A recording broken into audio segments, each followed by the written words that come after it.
కొత్త పుంతలు తొక్కుతోన్న సాంకేతిక పరిజ్ఞానం ఏకంగా కొంపలు కూలుస్తోంది. మానవ సంబంధాలు కలిపేందుకు తెరమీదకు వచ్చిన సోషల్ నెట్వర్కింగ్ వెబ్సైట్ ఇప్పుడు కుటుంబాల్లో కుంపట్లు రాజేస్తోంది. అభిప్రాయాల షేరింగ్తో మొదలవుతోన్న పంచాయతీ చివరకు భార్యాభర్తలు విడిపోయేలా చేస్తోంది. ఫేస్బుక్ ఇదో స్టేటస్ సింబల్. ఇప్పుడు ఏజ్ తో సంబంధం లేకుండా అంతా దీనికి అడిక్ట్ అవుతున్నారు. ఎక్కువ సమయం ఫేస్బుక్ లోని గడిపేందుకు మొగ్గు చూపుతున్నారు. సెలబ్రిటీలు కూడా సోషల్ నెట్వర్కింగ్ లో అభిప్రాయాలు షేర్ చేసుకుంటున్నారు.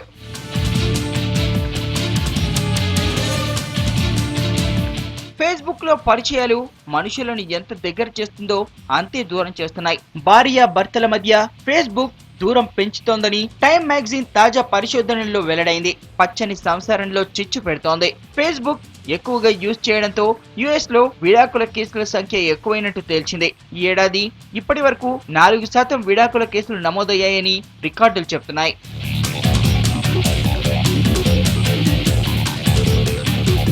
ఫేస్బుక్, ట్విట్టర్ లో ఎక్కువ సమయం గడిపే వారి వైవాహిక జీవితంలో తక్కువ సమస్యలు వస్తున్నట్లు పరిశోధకులు తెలిపారు. డైవర్స్ తీసుకున్న వాళ్లలో ఎక్కువగా ఫేస్బుక్ యూజ్ చేస్తున్న వాళ్లేనన్నది మరో కఠోరమైన నిజం.